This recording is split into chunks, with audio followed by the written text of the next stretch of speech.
Today, I want to talk to you about spotting dangerous massage therapy clients. Now, I've been in business now several decades, and we've had some really dangerous clients. And thank God I made aware of what was happening. So my name is Mark Benz. I run the largest multidisciplinary clinic in Canada, and I'm here today to let you know how to spot a dangerous massage therapy client.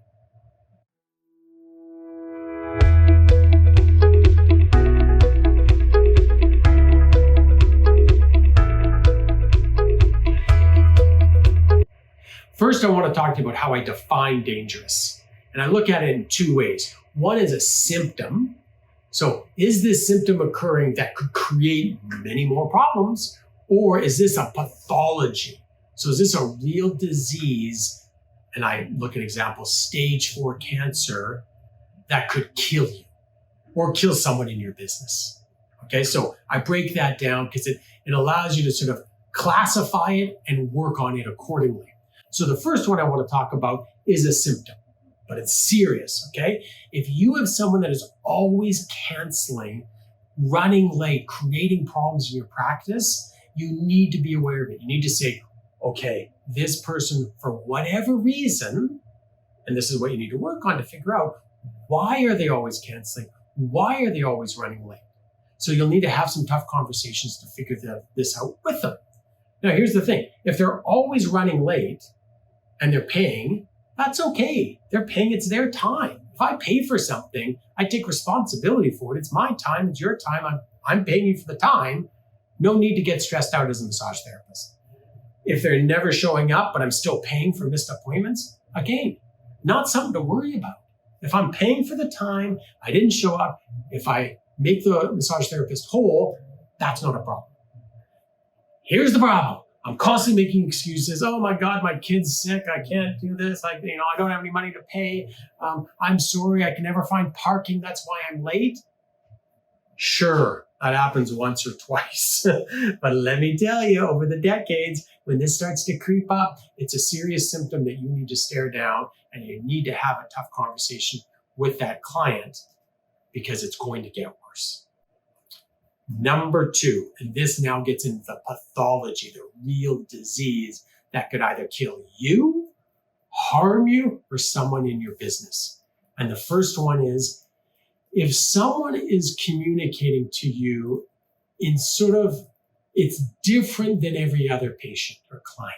So an example, it's just happened about a month ago. I'm the owner of the clinic, of course. I get an email, and it goes into brutal detail on what went wrong in the treatment. And ultimately, what it was is the person did deep tissue to their pecs and they caused bruising in here. It happens. If you're going for deep tissue, it can happen. Some people, of course, have more sensitivities and have different tissue responses, especially in this area where it's tight and sore.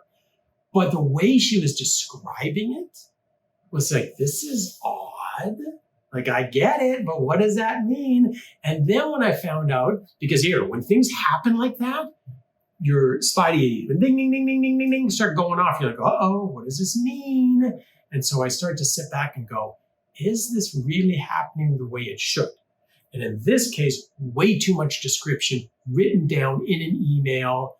And then I start to gather my information. So you've got to start figuring out. So I've listened to the patient. Now I'm going to go to the therapist. Then I'm going to go to the front desk staff and I'm starting to ask, hey, how is this person? How have they been in the past? This person's seen us 10 times. They've been great for 10 times. Okay, that gives me some comfort that it's reasonable. But here's the thing. I had a conversation with her and we went over a long conversation. She felt very good about it. We laughed. It was awesome. And then she emailed me back again in long terms in a long email, and she included all these pictures. And I'm saying to myself, ooh, that's interesting. Because of our conversation, we had it resolved. And then in the email she wrote back to me, it was regurgitating what we talked about, but not in an absolute, in its totality. It was more taking out the good part of it, like what could be happening, and just focusing on the negative.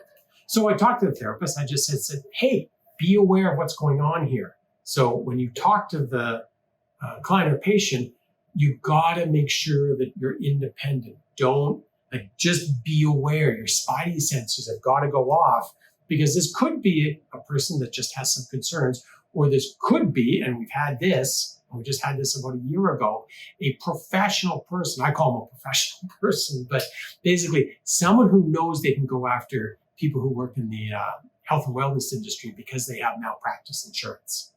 And so what happened in that case is we had someone, they had a treatment, they instantly went to another therapist, and then they started communicating with us by email, saying that this person touched them the wrong way, this person put in the needle the wrong way. And I'm like, what? This doesn't make sense, because again, my spidey senses, this might happen with one person and one therapist, but this does not happen with multiple therapists, with multiple deep written out reasons why everything went wrong. And then, so again, I talked to the therapist. In this case, I didn't reach out to the client or patient because there were so many problems that I noticed that, this is a guy who wants to come after us. So actually, we went on the internet, we did some research, and we actually found he had 15 files where he'd sued grocery stores, other therapists, a coffee shop. And I'm like, we've run up against a person who understands how to unfortunately use the legal system to their advantage. And so I talked to everybody, and I was like, hey guys, we've got to be brutally clear on this guy's intentions. And this guy's intentions aren't good. And so we looked at it and we figured it out, and he went away. But then again, 6 months ago, he came back and he started creating problems. So it's just like, this is a pathology, and all my attention has to go into it immediately. And because it deals with multiple people, you've got to make sure that that multiple group of people understand how serious it is. So number 2, boy, that can kill your business, and of course, cause you a lot of financial harm, a lot of stress, a terrible thing for your brand. If you've got all these other therapists counting on you, you've got to get it right quickly. Okay. Number 3, you notice that someone comes in and then they start to, and this happens, unfortunately, more male, female, but it can happen female, male. But you have, and I've had this happen male to male. So it can happen all around the block. But you notice that the person reaches out and tries to connect with the therapist on Facebook. Or the person says inappropriate things at the front desk. If someone is saying inappropriate things, again, think about it in the lens of, for us, hundreds and hundreds of treatments we do. It's easy to spot when someone's out of the norm. So if they're saying something sexually not right, you got to stare it down. You got to say, my God, this could be a problem. Now, most people, after having a conversation with them, they go, oh, I'm sorry, that was inappropriate. I was just too friendly. I didn't mean it. There's a whole host of things they could say, and they have said to me in the past. But what I do say to them is I got to emphasize that this is a professional relationship. We're not your friends. So it's not fair or reasonable or proper to say sexual things between a male and a female if the professional relationship is strictly about being in the clinic and getting a treatment. It completely messes with the therapeutic relationship. So again, most people, they totally understand that they got a bit carried away, whatever they have, whatever their reasons are. But for those who don't, and they reach out to them on Facebook, and then we've even had people outside see them after work. Imagine how much that freaks you out as a therapist if suddenly your patient's there at 9 o'clock at night waiting outside saying, hey, I just thought I'd wait around and say hi. Like, boy, that's serious business. And so as the business owner, you got to step into it quickly, be decisive, gather information from the therapist, gather information if you have admin staff, and then talk to the patient or client and be brutally clear to them whatever's happened. If it isn't the way it should be, that you completely cut it off at the head there. Because 2 things are going to happen. One, they're just going to leave, which is probably a good thing. Second thing, they're going to change their ways and be in the system and understand that that's an inappropriate way. But either one, it's the response necessary. You cannot let people carry on that way in a practice that is yours and you're there to support all your other therapists.